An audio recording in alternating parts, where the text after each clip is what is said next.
آج کی اس ویڈیو میں ہم بات کریں گے شیطان کے بارے میں۔ ویڈیو میں آگے بڑھنے سے پہلے اگر آپ اس چینل پر پہلی بار آئے ہیں تو چینل سبسکرائب کر لیں تاکہ مزید آنے والی ویڈیوز اب تک بآسانی پہنچ سکیں۔ شیطان کی تفہیم اور اس کے اثرات کو بہتر طور پر سمجھنے کے لیے ہمیں اسلامی تعلیمات کی بنیاد پر تفصیل سے غور کرنا ضروری ہے۔ شیطان کی حقیقت، اس کی دشمنی اور اس سے بچنے کی تدابیر کو سمجھنا اسلامی تعلیمات میں بنیادی حیثیت رکھتا ہے۔ شیطان کی حقیقت اور اس کے اوصاف۔ شیطان، جسے قرآن میں ابلیس کے نام سے بھی جانا جاتا ہے، دراصل جنوت میں سے تھا۔ جنوت ایک غیر مرئی مخلوق ہیں جنہیں آگ سے بنایا گیا ہے اور ان کا وجود انسانی آگ سے پوشیدہ ہوتا ہے۔ شیطان کے بارے میں اسلامی تعلیمات میں یہ وضاحت ہے کہ وہ ایک بہت طاقتور روحانی مخلوق ہے، لیکن اس کی طاقت کا اصل مقصد انسانوں کو غلط راستے پر ڈالنا ہے۔ شیطان کی خصوصیات میں سب سے اہم اس کی دشمنی اور تکبر ہے۔ قرآن میں واضح طور پر بیان کیا گیا ہے کہ شیطان نے آدم کے سجدے سے انکار کیا اور اس کا انکار تکبر کی بنیاد پر تھا۔ اس نے اپنی خفیہ عداوت اور برائی کو ظاہر کیا اور اللہ کے حکم کی نافرمانی کی۔ شیطان کی اس نافرمانی کا مقصد انسانوں کی ہدایت کو گمراہ کرنا ہے، جو کہ اس کا بنیادی کردار ہے۔ شیطان کی دشمنی اور اس کا اثر۔ شیطان کی دشمنی کا مقصد انسانوں کو اللہ کی رضا سے دور کرنا ہے۔ قرآن مجید میں اللہ تعالیٰ نے شیطان کو انسان کا کھلا دشمن قرار دیا ہے اور اس کی چالاکیوں سے خبردار کیا ہے۔ شیطان تمہارا کھلا دشمن ہے، اس لیے تم بھی اسے دشمن سمجھو۔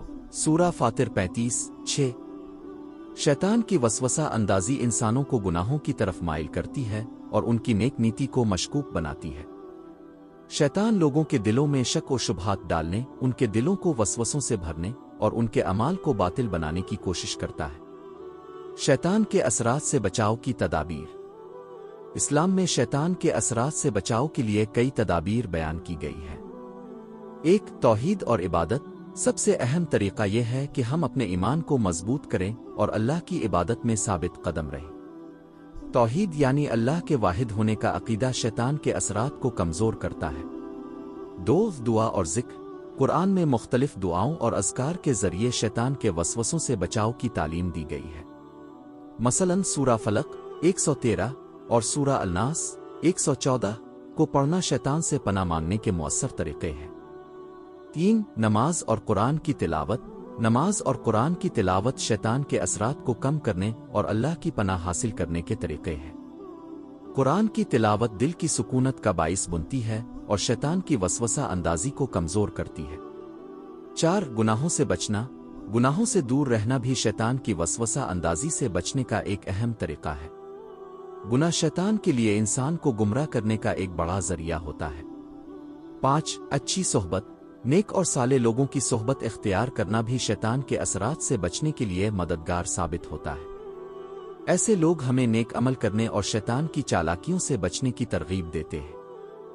شیطان، جسے اسلامی تعلیمات میں ابلیس کے نام سے جانا جاتا ہے، کی شخصیت اور اس کی نسل کے بارے میں قرآن اور حدیث میں کچھ اہم معلومات فراہم کی گئی ہے۔